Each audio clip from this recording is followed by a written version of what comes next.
Thanks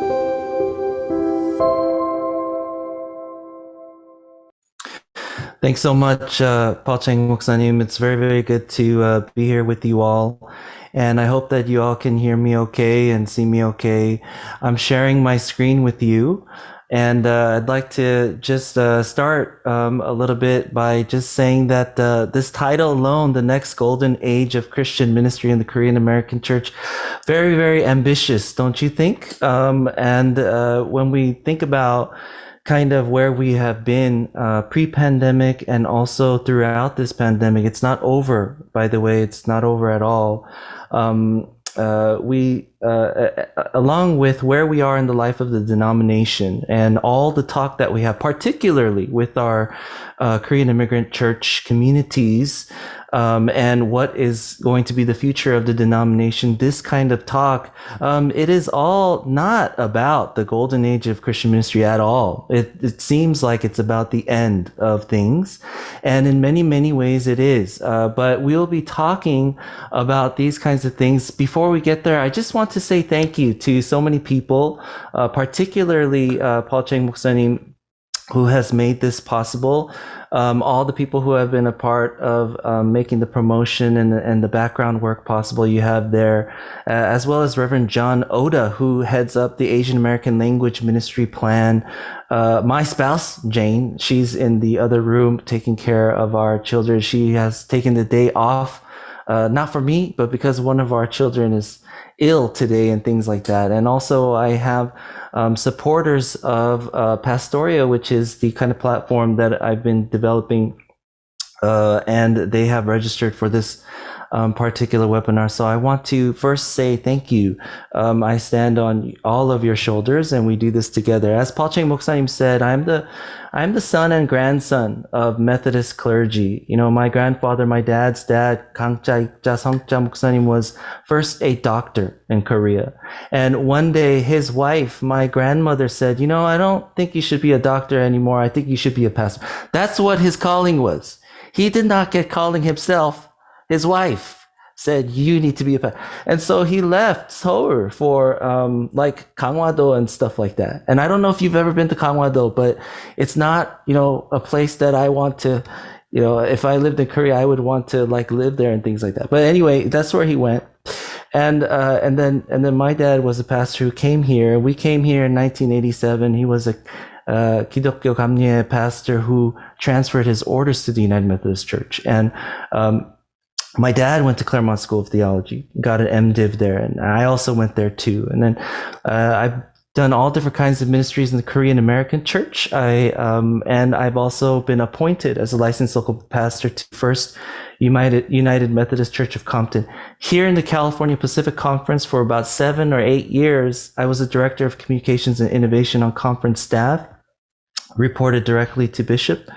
And I learned a lot. I learned a lot about that. Last year, I told Bishop Grant Tagia, I said, look, we are in a particular time of human history, a time that will never come again for me. And if there's ever a time for me to quit and start something on my own, it's now. And so since April 1st, I left a full-time job, probably the best job I've ever had in my life. And me and my spouse and our 3 children, if you can believe it, we are all in this together, but I've started something called Pastoria. You can learn about Pastoria at pastoria.co later on. Today is going to be about the methodology and technique behind a certain kind of church planting or ministry development. 목회 개발, if you want to say it that, call it that. And I want to compare that with the methodology of today that we usually have in the United Methodist Church. I am not saying anything is wrong, but I'm saying that in the digital era, the current way of doing things, especially when it comes to church planting, is too slow and it's too expensive. And so we will talk about that methodology. Next week, we will talk about theology and culture, and I will show you how I think religion in America has left the church and actually has gone into the secular world. And so here's how I want to start today. as we think about the next golden age of ministry. I believe that the next decade of ministry will be one of three things. It'll be about these three things. Number one, digital. Number two, diversity.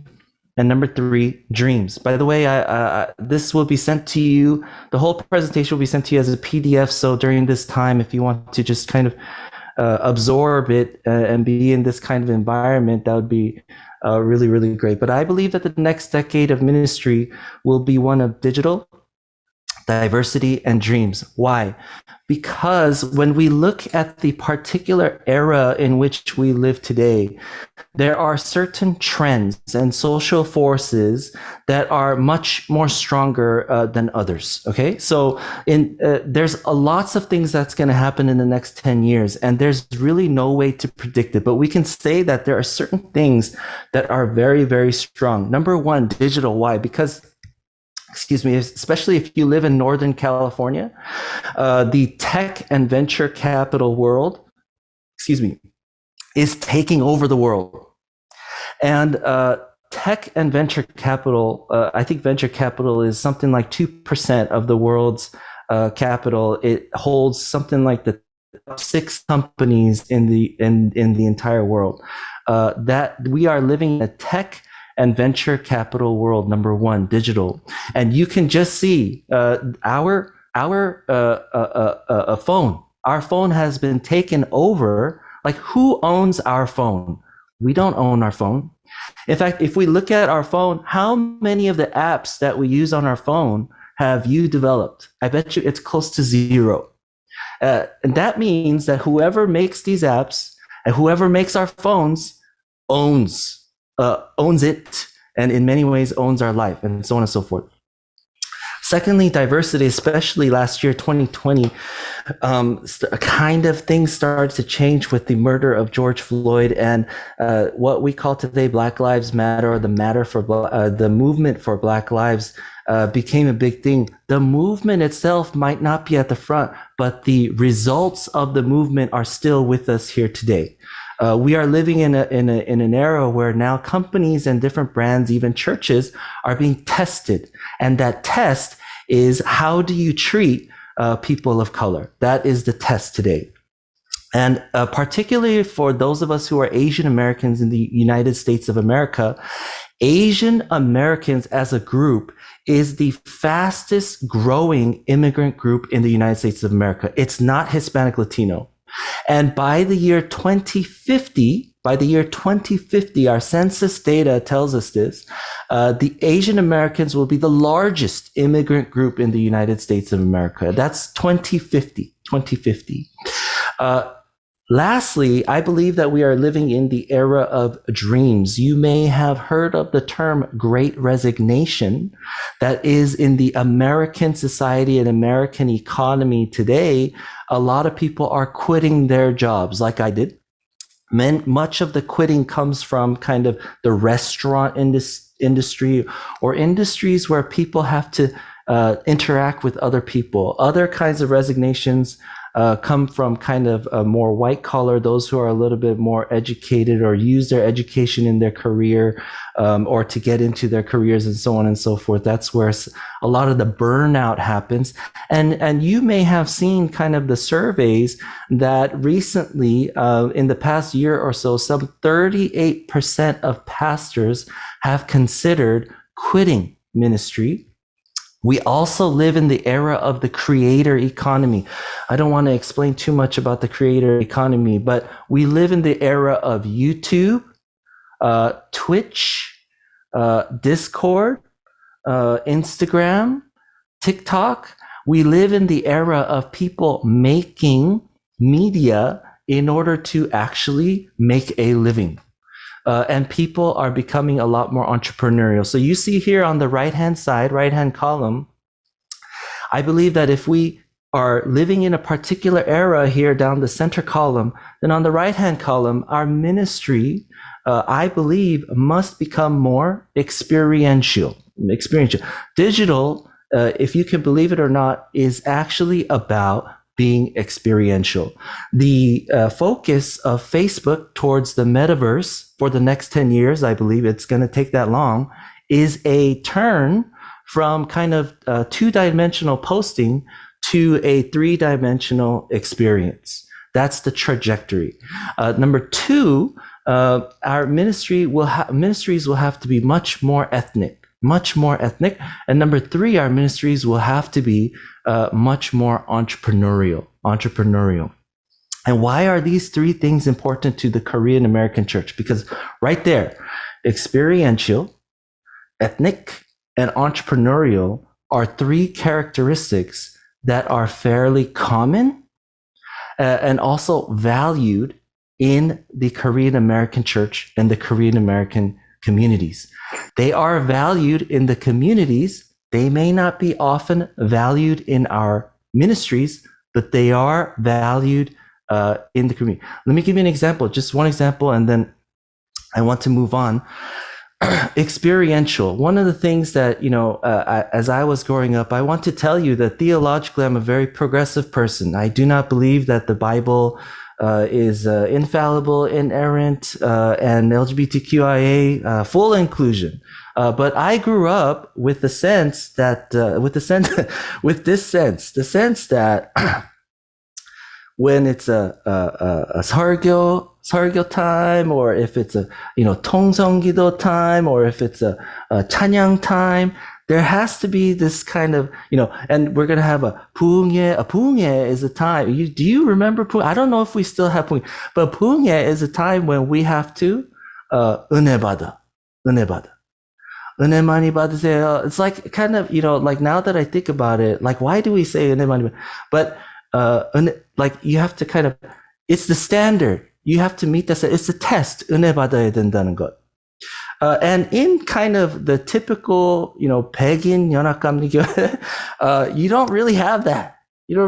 But what is that 은혜 받아? 은혜 받아 is not just intellectual. It's not just intellectual. And it's not just about study. And it's not just about, let's say, mission. It's about all these things plus emotion, if you want to call it that. It is by very nature experiential. And that's why I believe that kind of in some ways the Korean American church, it's positioned already to be able to live out the next decade of ministry quite well, I think. So here's the agenda for today. I'm sorry, I've already taken up so much time, but the agenda for today goes like this. I want to slow down at certain points where I want to focus. Other times I really do want to go fast, okay? So let's start with some frequently asked questions, some questions that came in during registration time. Are there any future models of financial stewardship versus giving and pledges, right? Like how are we going to, 재정적으로, how are we going to be sustainable, like this kind of thing? And how do you receive offering and manage with transparency and integrity when it comes to digital? How do you develop leaders with those who only interact with the church through a device? How about in the context of ministry where the majority is Korean American? Okay, great questions. Here's how I want to answer those questions. I want to give you 7 examples of future ministry that is already happening today. I want to give you 7 examples of digital first ministries that I believe is already happening today. Okay, so I'm going to actually just go into my web browser, and I'm going to share with you my web browser what it is. First of all, girlandtheword.com. Girlandtheword.com looks like a blog. Yes, it looks like a blog, and she got married at a certain point, and this is the kind of decoration that she had. And particularly amongst young people, you might say this is a very, very big thing. To be able to look at this kind of thing and how is my house or apartment decorated, things like that. But she has something else right here, a weekly guided meditation video for personal growth, the abundant life. Let's go to it. I'm going to click it. Sign up now. The abundant life guided meditations are 30 videos. She has made 30 videos. And you can either pay one time $90 or pay monthly $15 for 6 months. Here's the different options right here. And you get 30 videos, 30 guided meditation. What is 30? 30 is more than half the year if you want to look at one every Sunday. The Abundant Life Guided Meditations is a 30-week series of videos that help you build a life with purpose, intention, and emotional soundness. Even if you're not a Christian, you can still greatly benefit from these guided meditations. We will dive deeper into topics such as acceptance, perspective, identity, purpose, boundaries, and so forth. I want to show you a sample of what this video is like. She posts this sample here. So I tested it. The sound and the video should come out good. So let's give it a try.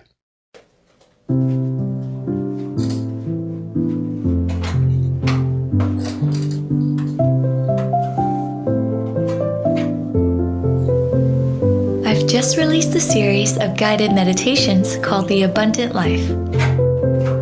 It is meant to guide you towards a healthier perspective on life, relationships, God, and yourself.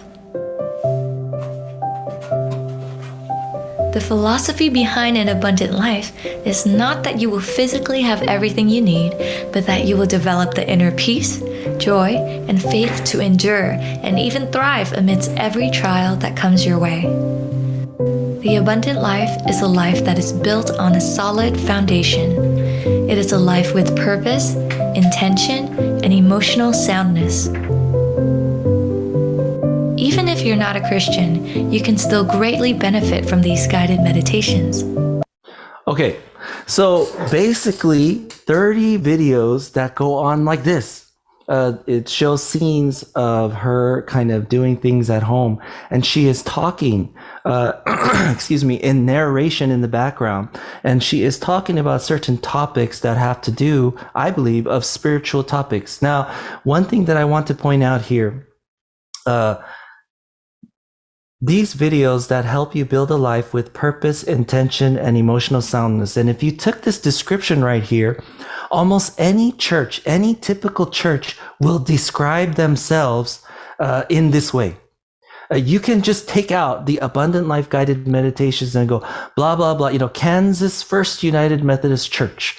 And it will have the same description. It will have the same description. What is this? This is a digital first ministry. I want to go to Propel Women, propelwomen.org. What is Propel Women?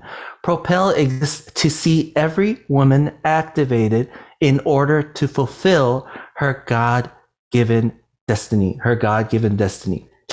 What is it really? It's a kind of a community like this. And in this community, women, let's say, a long time ago, I think, gathered together like this and began to have talks and study and begin to develop with each other to become leaders, let's say, in their own world. And so it's called Propel Women. But that's what it is. And you can download certain resources. You can have the starter kit to have these kinds of resources. And who is it about? It's about every woman who desires to make an impact in her world for the kingdom. She believes she is to be sent into the harvest field with her unique passions and talents to influence her world for the gospel. What is this? This is digital first discipleship, but it doesn't say the word church in it. I believe that it is discipleship. You can believe what you want to, but I believe that this is future ministry that is happening today. The founders are these people right here. This person on the right side, Nick Kang, is pastor of Zoe Churches. Zoe Churches is a big church amongst pagan Gen Z. Zoe Church is a big church. But his spouse, Christine Kang, is the person who is leading this part. Similarly, I want to go to gritandvirtue.com. Gritandvirtue.com. Grit and Virtue similarly is about women, and a kind of their signature service is a coaching program. Coaching programs designed to help you walk in wholeness and thrive in every season. So what do they have? They have these kinds of coaching services that is of a particular method. Number 1, you identify your current reality. Number 2, envision desired outcomes. Number 3, create a strategic plan. Number 4, implement rhythms. And number 5, celebrate, evaluate, and refine. Where might you already see this? In some ways, in certain churches where the small groups are very, very developed, this is already happening in the small groups. But this is now has been taken out of the local church context of being usually inside of a congregation and now within a brand all on its own, like called Grit and Virtue. And this right here is digital first discipleship. I want to take you to the mobile app known as Glorify. Glorify is a daily devotional and well-being app. If you have an iPhone and if you have a Google Android phone, you can download this app. You could just search for Glorify. It'll be there. And you have to create an account. I downloaded it myself. But here's are the things that are offered. First of all, the app gives you every day a daily passage and then a written daily devotional. After that, but on top of that, actually is also a daily reflection. It's an audio reflection. Someone is talking, a reflection. Some of the people who have created the reflection might be big name people. Excuse me. And these reflections are not only audio, but you can see kind of not a video, but a slideshow, maybe, if you want to call it that, with the reflection itself. And then it encourages you to pray. The app is free to download, but you have to pay for a certain kind of premium kind of parts of it. It also, as an app, because it is an app, it helps you quote unquote track your daily worship progress. So, much like you might have for, let's say, an exercise app, or you might have for, if you might remember, or if you might know of the app Calm or Headspace, these are kind of meditation apps. This is kind of the Christian version, Glorify, the app. It also has some music in addition to the meditations that it offers. It also has some music. You could create a prayer list and it'll keep that prayer list where you can journal. And it's used by millions of people, and they have given their ratings like this. So you could try for free today. There's something called pray.com, making prayer a priority. You can join millions of other Christians experiencing stronger faith, a better prayer life, and deeper sleep with the pray.com app. If you ask me, it's kind of similar to Glorify, but there's radio, there's podcasts, learn about the Bible. What is it really? It's a platform. It's an all-in-one app. Except it's not limited by one pastor or one teacher. And it is actually a lot more convenient, let's say, than the kind of interaction that you might have in a typical local church. If you ask me, this is digital discipleship. Then I want to bring your attention to this guy named Nick Cho. Nick Cho, yes, he is Korean. Nick Cho is Korean. He has 3 million followers on TikTok, 3 million followers. I want to remind you that the United Methodist Church in the United States of America has a membership of 6 million. This one guy alone, Nick Cho, has half of the membership of the United Methodist Church on TikTok. What does he do? First of all, he says he is your Korean dad. He says, I am your Korean dad. And he makes these videos. He starts off the video like this. Oh, hi, it's me, your Korean dad. Like, I'm patting you on the head like this. And he talks about all different kinds of things, kind of like really fun things. Like, I'm eating pizza. I am eating very cold noodles. You saw him do it right there. You see, and he does these really, really fun things. But sometimes, let's see right here. Sometimes he does things that are a lot more serious. Hey, I'm your Korean dad. Do you ever cry? How does it feel when someone around you is crying? I can share with you that I do cry sometimes. Actually, I cry more often as I get older. Usually I cry in little private moments, but I've cried in front of other people too. You know, when someone around you is crying, it signals that something's wrong. And our instinct is to want to help that person feel better, isn't it? But sometimes crying can get complicated. Crying draws attention to you. It can demand attention from the people around you and make you the focus. But what if you're taking attention away from people who need it more? What if your crying makes you the focus when someone else needed to be the focus? That's a tough one, isn't it? Okay, so look right here. This whole video is 53 seconds, less than 1 minute. But in less than 1 minute in this video, he is teaching a lesson that a lot of times in our churches, we might be preaching for 30, 40 minutes or have a 1 hour long small group or something like that, or a Bible study in order to learn from the Bible. And one of the things that we need to learn about this is not a church. And in fact, Nick is not necessarily a religious person, but this is what I call ministry. This is what I call ministry today and for tomorrow on TikTok. And I want you to know this. Many people know this, but Nick Cho grew up in a Korean United Methodist Church. Nick Cho grew up in a Korean United Methodist Church. He grew up a United Methodist, and he is doing this right now. Finally, I think I want to take you to this thing called Overflow.co. Overflow is a company that lets you do kind of a very specific thing. Let me tell you what it is. It's just very simple right here. It's a donation service or a donation app. It lets you donate 3 things.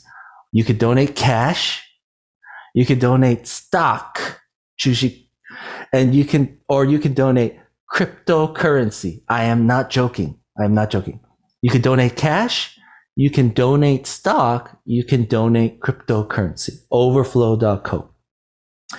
And the interesting thing about Overflow.co was that it was started by a pastor, a former pastor. And that pastor was part of a church plant called Vive Church here, Vive, in Northern California. This is the church's website.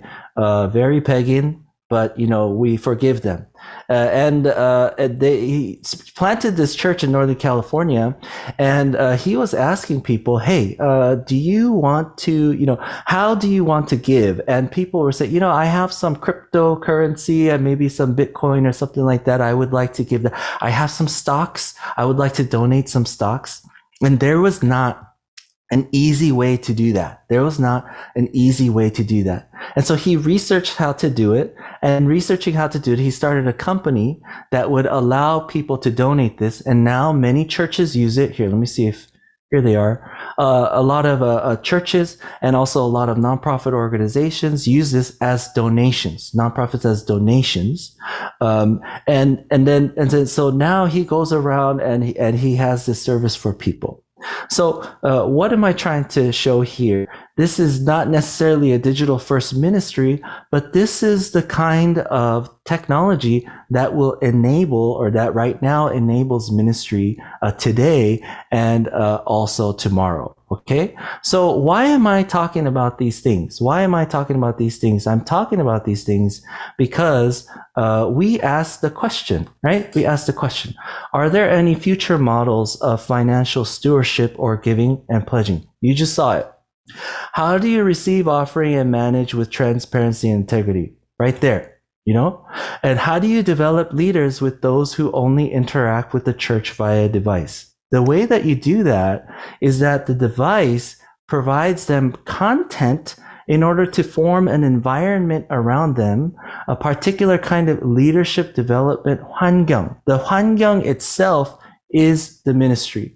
Through the content, they are living in this kind of mental, spiritual environment. Wherever they are physically, they can use this to become leaders in their own life. And one of the things that you notice about this is that these ministries have a very, very small kind of leadership team or even a staff. The staff is not trying to program things with people. In fact, it's trying to say, why don't you go and start one on your own? We will give you the resources to do that, and so on and so forth, and so on and so forth. And how about in the context of ministry where the majority is Korean American? Well, this is definitely possible, I think, if we were to give it a try. So these are some examples that we have seen, and I want to then go from kind of the examples that we have seen that are maybe for some of us way into the future, but how do we depart from the methodology that we have right now? You know, 우리 현재 그 교회 개척의 methodology is really from the Midwest and the South. And in the Midwest and the South, really church is still a part of the culture. But if you live on the West or East Coast, or if you are amongst younger people, if you are amongst younger ethnic people, when it comes to Sunday or something like that, people are not thinking, oh, let's go to church. People are not thinking that. And what we often have is a methodology of, okay, 교회 개척은, 교회 개척의 방식, is like this. 어떤 도시로 가게 돼갖고, 거기서, I'm going to start a worship service. 어떤 예배. 주일 아침에 예배를 뭐 8시, 11시, 1시, 3시, doesn't matter what time, but 그 예배를 통해서 교회를 개척을 하겠다. That is the theory. 예배를 통해서, right? And if I can get enough people to the 예배, or even before that, if I can get enough people to the, let's say, hey, do you go to a church? No. 어떤 교회의 교인이신가요? No. 아닌데요. Then I'm starting a Bible study. So do you want to be a part of this Bible study? And you start off as a Bible study, eventually you become a congregation. That is, I will, if I build it, then people will buy it. But today, I want to introduce to you a methodology of the opposite. If you buy it, then I will build it. If you buy it, then I will build it. How does this make sense? I'll give you an example. How can you make something, how can you not have something made, but other people buy it first? How can you get other people to buy something before it's made and then make it because they bought it, right? That's what we are talking about. I'll give you an example. You know, Elon Musk started Tesla Motors, right? Tesla Motors. And Tesla was a car company. I mean, it's still a car company, but in the beginning, Tesla did not have any cars. Elon Musk did not have any cars. And even till now, you know, like for example, recently, he talked about a Cybertruck. But is there a Cybertruck? No, there's no Cybertruck there. There's only maybe one. There is no factory making Cybertrucks. Before that, Cybertruck was a Tesla 3, and before that was Tesla S, right? 이 자동차를 만들기 전에 이러한 자동차를 이제 개발을 하고 있다. 아니면 이러한 자동차를 이제 만들 것이다, right? I am going to build it. 그리고 이러한 것, it's like this. And do you want to buy it? Yes, you want to buy it? Okay. Then you have to put a deposit for $5,000. 5,000불 deposit을 해야 합니다. But 그 자동차 자체를 만들기 전에 원하시면은 먼저 5,000불 deposit을 해줘야 합니다.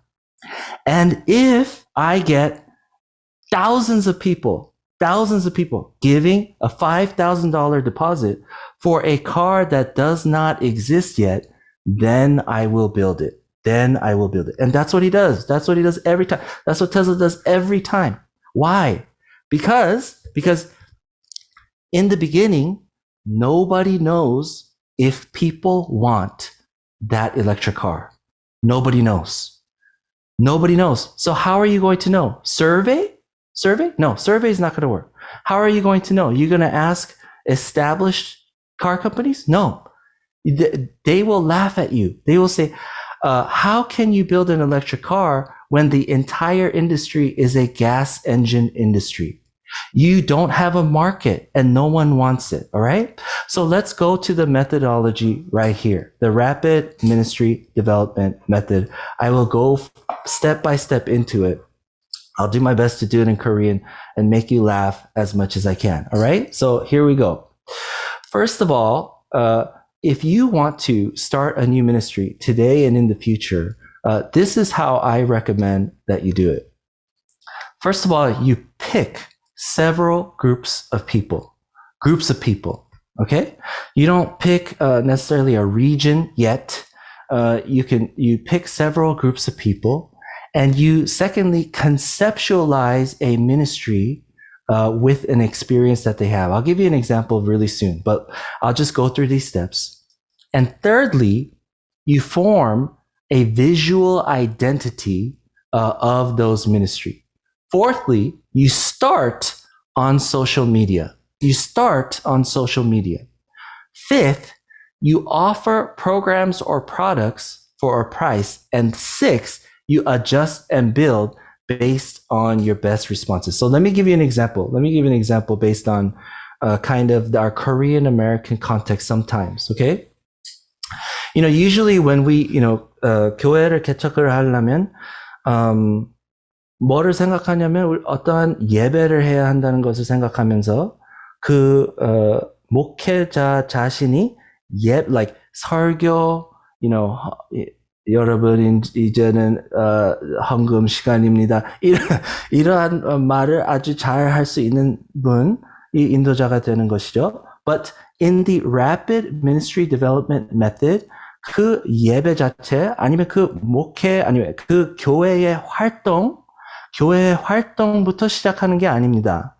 그 사람들의 context, 환경, 그리고 everyday 경험하는 것부터 시작을 하는 것입니다. So for example, 이제는 우리 이민자들이 뭐 dry cleaner 하는 것, I don't know. 저는 1987년에 와갖고 우리 한국 분들이 이쪽 LA에서 사는 분들은 어떤 것을 하시냐면 liquor store, dry cleaner 뭐 이런 것을 특히 하시게 되는데 그분들의 everyday experience부터 시작을 하는 것입니다. 그러니까 number one, pick a group of people. 어떤 사람들, small business owner, you can say, or dry cleaner owner of a dry cleaner, or owner of a liquor store. Okay, you could start there as people. Number two, you come up with a ministry idea of what they experience every day. So what do dry cleaners and liquor store people experience every day? They might experience every day a lot of thinking about money, right? So the everyday 경험, 이분들의 everyday 경험, 아주 흔히 경험하는 것부터 시작을 하는 것입니다. 그러한 경험에 대한 목회를 하기 시작하는 것이죠. Right? So 그러한 경험에 대한 ministry는 어떻게 생길 수 있을까요? How might that look? Is it 예배? No, it's not. It's not 예배. Because 예배 is not specific enough to the everyday experience of a dry cleaner's owner. What you might start with is money. A ministry about money. How do you make money in the right way? How do you use money in the right way? How do you pay people money in the right way? How should you treat workers in the right way? How do you get a conditional use permit from the city to start a business like that? These kinds of things. That's where you start. And you build an idea around the everyday, a ministry around the everyday experience. How do you do that as a person of faith? 예수님을 믿는 사람으로서 아니면 그 disciple으로서 어떠한 dry cleaner 주인이 돼야 할까요? Like this question. You have to answer this question. And then number three, what you do is you form a logo or a brand around that ministry. right? So it could be very simple, like dry cleaning ministry, 세탁소, 세탁 목회. You know, like you could start a podcast that's titled 세탁 목회 or something like that, right? Now you start with a logo that is very specific and direct to the everyday experience of the person. 연합감리교회. What is that? That's not about my everyday life. I want to know about my 세탁소 business. You know, what is the ministry, right? And so you start on social media. 우리 한국 분들이 social media를 SNS라고 하는 것 같은데, 저는 I don't understand. Why is it SNS? 영어로는 social media는 SM이에요. But anyway, SNS에서 시작을 하게 됩니다. Why? Because people, let's say for example, 뭐 오늘도 그렇지만은 오늘의 사람들은 maybe a long time ago 옛날에는 무슨 기독교 방송을 radio로 듣게 됩니다. But today, maybe the people are on YouTube, or they are on TikTok, or they are on Instagram, and they are, let's say, sometimes learning how to do business better, or how to be a better disciple, whatever. Maybe that's where you go. And you don't start with a building. In this case, building doesn't matter so much. You start with a digital property or a virtual property. You could do that today for free on social media. You could also start a website if you want, but it's different than social media. So social media, you do that. And then this is important. Number 5. This is important. You start also by offering a program or product with a price. Okay? With a price. Why do you do that? Because you don't do it. You do some things for free. 어떤 거는 이제 for free you can do that. But other things you can do for a price, because you need to know which ones do they want. You need to know what do they want. Okay? So the only way you will know if they want it is if they respond. 어떤 방법으로 대답을 하면은.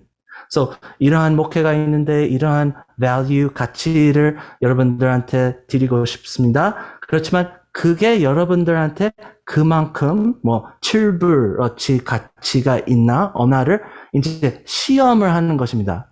Because ministry is an idea, and an idea is a theory, and the 교회 개척 그리고 목회 개발을 한다는 것은 그 theory 자체를 시험을 한다는 것밖에 아닙니다. 시작을 할 때는. 그리고 그분들의 경험한테 그게 해당이 되나? 그리고 만약에 해당이 된다면 얼만큼 가치가 있나를 시험을 한다는 것은 is when you offer something for a price and then they pay. For example, for the dry cleaner ministry, you can have a free podcast. You can also have a paid podcast. You can have a free newsletter email. You can have a paid one, so on and so forth. It's very easy, right? You could set up something on PayPal. I use squareup.com. You could sell digital products. All you need to do is, here's the link. You're going to click it or you're not going to click it. That's the test. And then you learn, number 6 right here. Who is responding, and then why? At that point, you're not going to have thousands of people responding. You're going to have maybe 1, 2, 5. And you, once they buy it, you talk to them directly. 그때에 when they respond, 이제 신방이라는 것이 시작이 되는 것이죠, right? So I see that you paid $7 for this. Thank you very much. I was wondering, how does this apply to you? How does this help you? And how can I help you more? 그러면 만약에 이제 number 5, offer programs or products. dry 세탁소 목회에 만약에 5 products 있으면은 다섯 개 중에서 어떤 거가 제일 잘 되나? Then go there after 3 months. 그리고 그러한 프로덕트를 더 개발하면서 뭐 7불짜리가 있고 70불짜리가 있고 700불짜리, like keep on going and you see which ones work. Are you trying to build a business? No, you're not trying to build a business. But you have to know what, 어떤 거가 제일 잘 해당이 되는 것을 이제, 알아야 되니까는 먼저 그분들한테 이렇게 offer를 하면서 어떻게 대답을 하는가, 그것대로 이제 배우게 되는 것입니다. 그런 것을 신학대학원에서 배울 수 없는 것입니다. 이런 것을 웨비나에서 배울 수 없는 것입니다. 이런 것은 먼저 시작을 해야지, 이런 것을 실질적으로 어떤 사람들한테 먼저 offer를 해야지, 이제 그러한 result, 결과를 보면서 배우게 됩니다. 그러면 그때에 어떠한 개척을 해야 하는지를 알게 되는 것입니다. 근데 이 number 1 through 6, 이 rapid ministry development method를 시작할 때에 얼마나 시간이 걸릴까요? I tell you that you can do this in one day. 그 Master of Divinity, 그 목회학 석사를 받았다는 것은 I believe 그 어떠한 사람의 경험 안에서 어떠한 ministry, 목회가 제일 잘 해당하는지, 아니면 그 목회를 어떠한 형식으로 디자인을 해야 하는지, 이런 것의 expertise를 받게 되는 것입니다. 어떤 것 자체가 필요한 것은 아직 모르겠지만은, 만약에 알 때에 개발할 수 있는 스킬을 받는 게 목회학 석사이라고 저는 보는 것입니다. And I think because we are already good at designing ministry, we could do this in one day. I believe. Now, in church planting, it's totally different. I've spent too much time on this, but let me do a comparison just really quickly. So, I see Rosalind's question. I'll get to it in a second. So right here in the center column, you have rapid ministry development, and then on the right side, you have typical church planting, right? And I've kind of categorized things in timeline. Days are weeks. You could come up with the visual identity in days. You could start in days. That doesn't mean 그 결과 자체가 이제 어떻게 오는 것은 시간이 걸리는 것이죠. 그렇지만 그 시작하는 것 자체는 아무 때나, almost instantly 할 수 있는 것입니다. 그리고 I don't know if you noticed, but I said right here, pick 5. I said pick 5. Why? Because typically a church planting method says you are planting one church. And you are doing one church, you're trying to get people into one church. I'm saying you don't need to do one. You can do 5, you can do 10. If you're like me and you have, you're married and you have 3 children, you cannot do 10. Maybe you can do 2 or 3. But you could do more than one. If you're single and all you have is all the time in the world, you could do 10. You could do 100 probably. If you're like me and you're very motivated, you could do that. Why? Because you're not actually doing anything other than 그 껍질만 꾸며놓는 거지, 그 안에 있는 뭐 내용 뭐 이런 것 같은 것은, 아니면 그 프로그램 자체를 만들든지, 아니면 그 행사라는 것을 뭐 실질적으로 한다는 것이 없는 것입니다. You're just saying 그런 거가 있을 거라고, 아니면 그런 거가 이제 한 달 후에 있을 거라고, do you want to register or not? 이런 것을 offer하는 것입니다. 그 겉에 있는 분들, 그 교회 아니면 목회의 겉에 있는 분들은 실제로 안에 그것을 만들었나 안 만들었나 모르는 것입니다. 그 교회 개척하고 제가 말하는 rapid ministry development, 그 비교를 해보면 겉에 있는 사람들한테는 they don't know the difference. 차이를 모르는 것입니다. So you are You can just do 5. You don't just have to do 1. Okay? 1 takes time, especially when you have people. But when you don't have people, you have a lot of time. Where do you start? You start with experience, and the goal, let's say, is to become a minister. I'm sorry. The goal in a church planting is to try and make somebody a member. Let's try and make somebody a member. In rapid ministry development, the goal is to try and make someone a minister. And as you can see, as I mentioned before, in a church planting method, you make someone a member, and then you try and get them to commit to giving afterwards. It's not that it doesn't work. It works, but there is another way called you pay first. You pay first, and you start with sustainability. And that payment is not necessarily about making money. It's about learning which of the things that I offer people want. Lastly, that I think that is most important is that oftentimes church planting is copying a template. Whatever is the pattern here in Atlanta is going to be the pattern here in LA, is going to be the pattern over there in Seattle, is going to be the pattern over there in Chicago, is going to be the pattern over there in New York, and so on and so forth. And in a lot of ways, we are just kind of copying churches again and again. We're not necessarily building organically. And that is the value, I think that is another value of rapid ministry development. So let's say that you are a part, you're a ministry, and I have said that ministry is an idea. It's not anything that is incarnate. It's not incarnate. Ministry is an idea. Also an idea is something like God's grace or something like that. Is something entirely free. Definitely.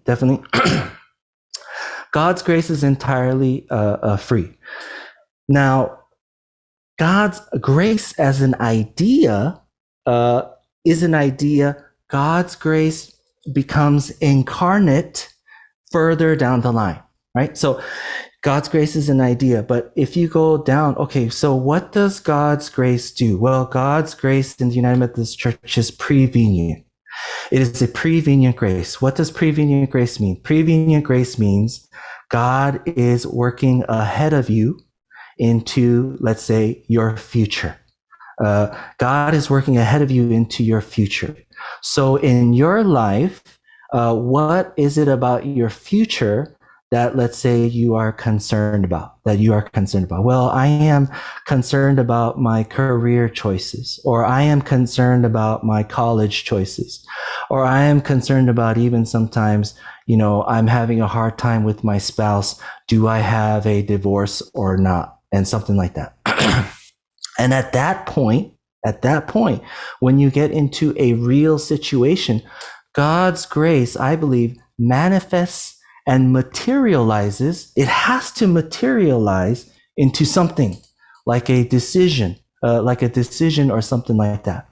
It's a decision that a ministry leader cannot make for someone. 어떤 사람을 위하여 이렇게 해야 한다, 저렇게 해야 한다. I'm sorry, but that's not the kind of ministry that I think is going to make sense for today and tomorrow. But just like God's grace is prevenient working in their life, 그 목회 자체가 그분들의 결정의 과정을, structure, 구조를 어떻게 해야 하나를 도와주는 것입니다. So, 어떤 면으로 그런 것을 배울 수 있을까요? Well, maybe a class or something like that. If you want it to be free, a class, or maybe a 10 episode podcast, or like you saw right now in the examples, a 3 video series on YouTube or something like that, you can make that free, no problem. Now, let's say that's free. Do you want to, let's say, have individual coaching? Well, that will cost some money.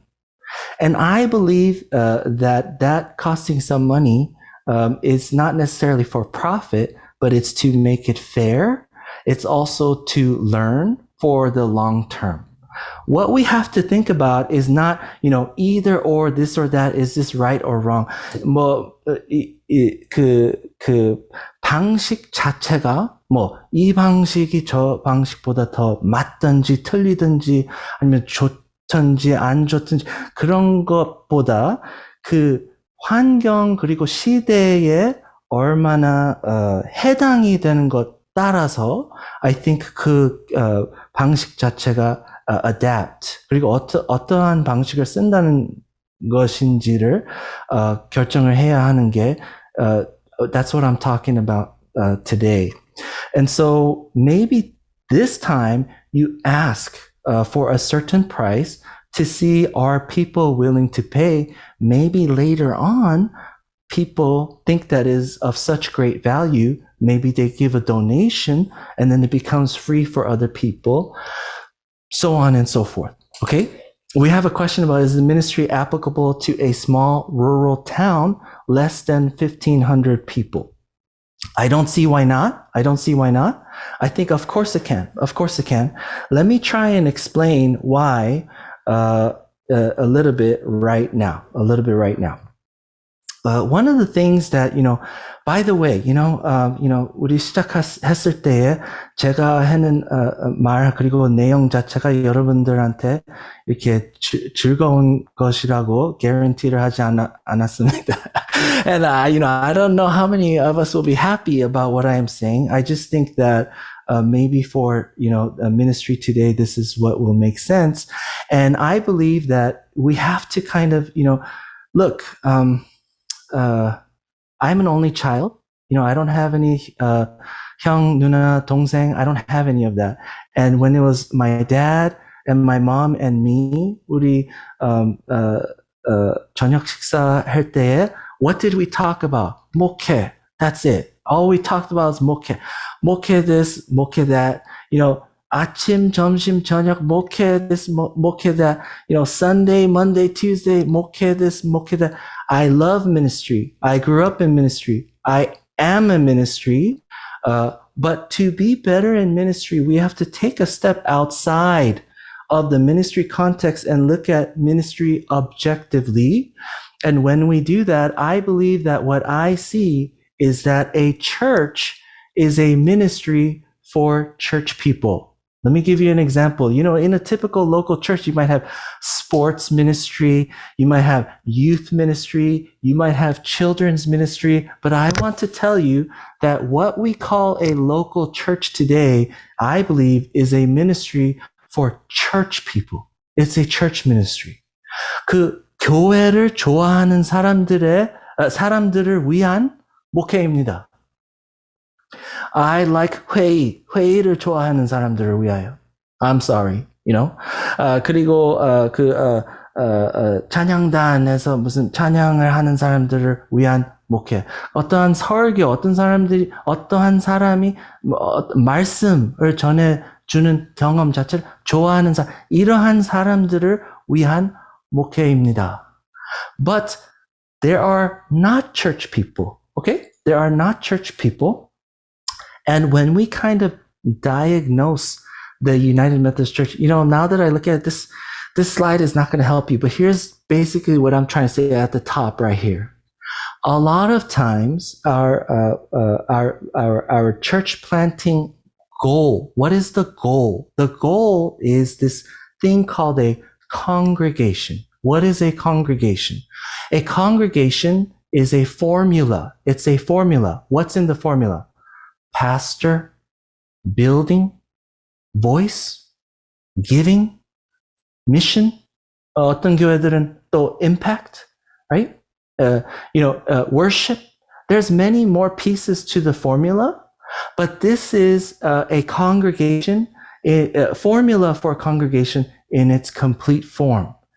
This thing called a congregation is what we call a real church. We think in our mind, this is a real church. I'll give you an example. Probably a church, particularly a Korean American church that does not have a building, 어떤 건물이 없는 교회, 아니면 건물이 없는 congregation, 그러한 congregation의 인도자들은 언젠가는 건물이 있었으면은 이러한 생각이 있을 것입니다. Because 그 건물이 있어야지 이제 진짜 교회가 되는 것입니다. Right? And so on and so forth. 어떠한 거가 진짜 교회인가? What is the idea of a real church? Well, it's a congregation. And this group of people that come together and agree to look like this, that is oftentimes the goal. But what is James trying to say today? What James is trying to say, I don't know if you could see my mouse right here, but the congregation is being unbundled. This is a combo. It's a combo. A congregation is a combination. It's a combo. But with the internet, you can take just each one piece. You can just take one piece out and build a ministry or a business, if you want to do that, off of that. Like, for example, like this is not new. You know, when it was radio time, a pastor, let's say of a church, on Sunday morning, their sermon gets recorded, and then what happens? That goes to the local, 복음 방송. I'm sorry. Here in LA, 모든 거가 그냥 복음 방송이에요. And now it's different. But anyway, 복음 방송, and 무슨 한 시쯤 되면 무슨 찬양 노래가 나오면서 안녕하십니까? 이제는 뭐뭐뭐 교회의 뭐뭐뭐 목사님의 설교 시간입니다. And then what is that? What is that? That is, you just took one piece of the entire congregation. You just took that out. You take that one piece out and you put that on a broadcast. You put that on a broadcast channel. And what happens? People 은혜 받아, really, but they also give money and they keep listening. They keep listening. And through that, over time, actually, you can build a congregation off of that, but just by taking that one piece. And here's what I'm trying to say. What I'm trying to say is that a new church start does not have to start with the whole combo. The whole combo. So you can start with one piece, and the internet makes it free. The internet makes it, or low cost. And the internet makes it easy to do that. Just one of those things. Each one of the examples that I gave you, in actuality, is started off with one, but has two or more to make the finances complete. And I want to, move on from here with this last point. I don't know what's happening with my chair. I'm falling off my chair. I'm so sorry. But right here is the dilemma. The dilemma that almost every local church faces is this. The congregation as a combination, as a combo, is what brings in the money. The congregation as a combo is what brings in the money. 이렇게 표현을 해서 너무 죄송하지만, 만약에 어떤 교회의 회의 시간에 그러한 다투는 것이 없으면은 I don't know, 헌금이 잘 들어올 수 있는 그러한 회의를 하고 싶어서 I believe deep down inside 그러한 회의가 있기를 원해서 that's what the offering I think is about. I think the offering is about, look at our church. It's a real church. We have a pastor. We have a building. I am an 인도자 in the congregation. I give money. We do 성교. I give to 성교. Also, we do things in the community and so on and so forth. This is a congregation, and that is what brings in the money. Here's what the dilemma is. I believe that in 2021 we are in, and in the next 2 years, the congregation is too expensive. It's too big. For the people who like it, yes, they will give money. And I think that, yes, probably until they die, it might work.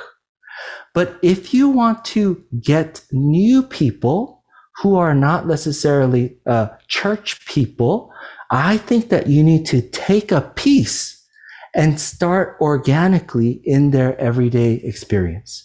And so why do I bring that up? I bring that up because I believe that the prescription for that dilemma, 만약에 그러한 상황에 있는 교회에, 만약에 제가 무슨 처방을 한다고 하면은, I think it's innovation. And here's, I'm almost at the end here. So if you have questions, this is the time, I think, to put it in. But this is a prescription. Next time we will talk about this more, but I believe that theologically, every life is a ministry. Every life is a ministry. And every person is a minister of their life. Every life is a ministry, and every person is a minister of their life.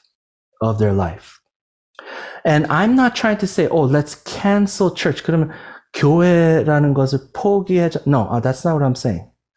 I'm saying that the thing that we call discipleship today that is centralized in a local church in the internet age becomes distributed and decentralized. And the center, becomes the person, not necessarily the thing known as a local church.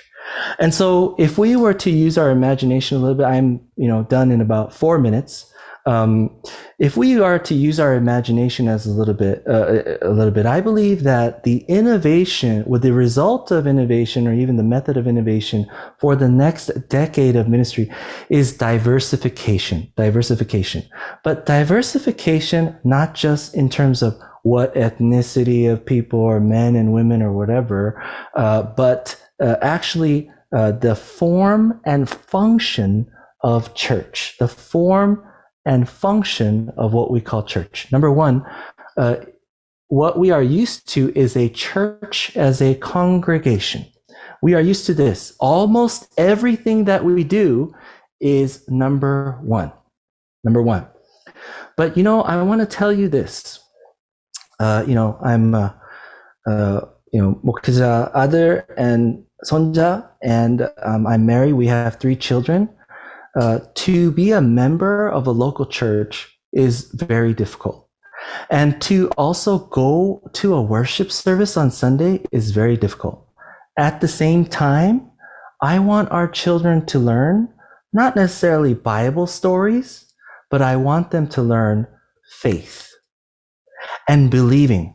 That Jesus, that Noah and Noah's 방주는 옛날에 역사적으로 그런 것가 실질적으로 있었다고. Do I want? No, that's not important. But what I do want them to believe is 노아처럼 만약에 믿는 게 있게 되면서 다른 사람들이 그 자신이 믿는 것을 믿지 않는 상황이 있을 때에 하나님을 믿으면서 계속 해야 한다면 할 수 있는 방법을 배워야 한다. Like that. And how can a family learn that? Usually we learn through books, but what if church was content like videos and other things? And I'm almost done here. I'm done in 1 minute. Let's say that we live, I said, in the creator economy.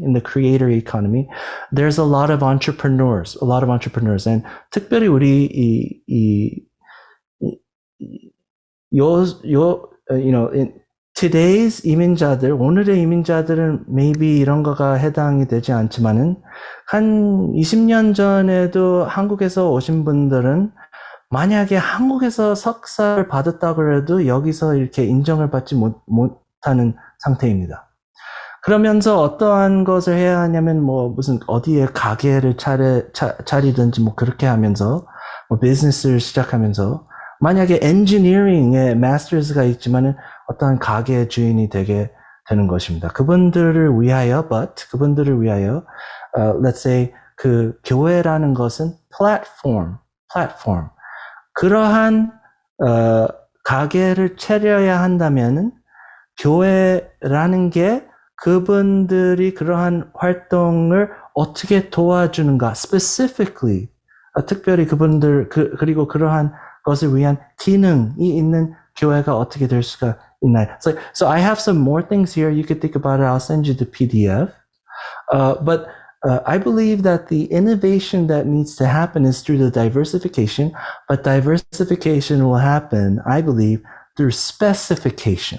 If we go back to the combo here, just take one and try and put it in their everyday life context.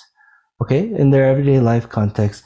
And I think if you can build organically, you might be able to see like what kind of ministry applies. 어떠한 목회가 해당이 되는지를 발견하게 되는 것 같습니다. So next week, we will talk about what I call transfiguration discipleship and theology. Transformation이 아니라 transfiguration, difference가 있습니다. 특별히 우리 digital era에서 있으면서 and religious and social trends 그리고 Korean American and UMC culture 이런 것을 생각을 하면서 today was methodology and technique 어떻게 해야 한다는 the next week is going to be 어떠한 신학적인 자세가 있어야 되는지 we're going to be talking about that kind of thing. So this is my contact information. I will send it to you. Don't worry about that. But why don't we just keep it on here and go into some FAQ. I see something from Jay Lee, who I think is a district superintendent over there in the East Coast. And Paul Chang Moksaim, I guess this is our FAQ time. So if we want to do it together, we can do it together. I'll just start with Jay Lee Moksaim's question in the chat. Thank you for a very interesting presentation. This new way of creating a new church and ministry, how can we build relationships among people? We Methodists focus on holiness of community beyond personal holiness. Could you explain more on relationship building beyond personal need-based church ministry? Okay. So let's see. A couple of things come to mind, but I think that one of the things that the internet helps us do is that so let's go back real quick. Let's go back real quick to, okay. So I started with number one right here, pick 5 groups of people, and number 2, 5 ministries around an experience. And in some ways, we might say, okay, 어떠한 사람의 경험이 그 한 personal need이라고 생각할 수가 있겠죠. Excuse me. And that would be true, except probably 그 한 사람의 경험이 사실 흔히 다른 사람들의 everyday life에 있는 경험 있을 거라고 봅니다, right? In many people.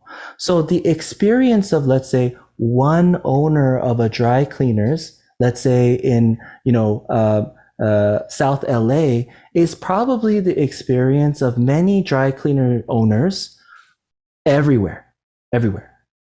And so what we are doing, again, is we are trying to learn in this 1 or 5 or 10 people who respond, if we try this ministry on this one person's experience, in theory, if it succeeds, then can we actually try that for dry cleaners owners anywhere and everywhere? And can we see if, we went to that one slide, if every life is a ministry and every person is the minister of their life, then what we begin to form a community around, I know it sounds funny, but the calling to be like a dry cleaners owner, a calling around that. And that becomes a community of people around not only that experience, but the many, many people who do that. And what happens when we do that? Over time, once again, we have to think about it in terms of pieces and each piece over time. And if over time we can do this for individuals in different places, the next stage or phase can be that, okay, this ministry has been helping you. How are you going to help the community? So in many ways, I think that when we think about social impact, what we think about is often fairly generic, like society in general. But I think what I'm talking about is, okay, if we're going to try and impact society in general, and we cannot do that, in one shot, then how can we do that in pieces over time? And in different places everywhere, trying to test every theory that we have, that we are actually helping people do that. So that would be my response. Paul Chang 목사님, looks like we have another question here, if it's okay. Yes. Okay.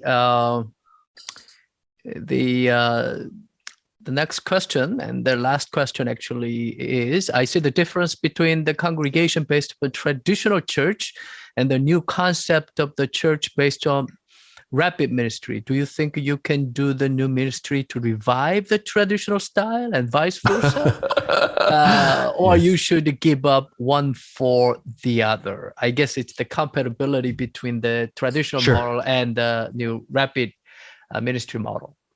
Right. Okay. So, wow, this is a $6 billion question, I think. Almost every pastor, I think, has been thinking about this for a long time. Let me give you what I think is the simple answer. I think that we need to do all of the above. We need to do both and.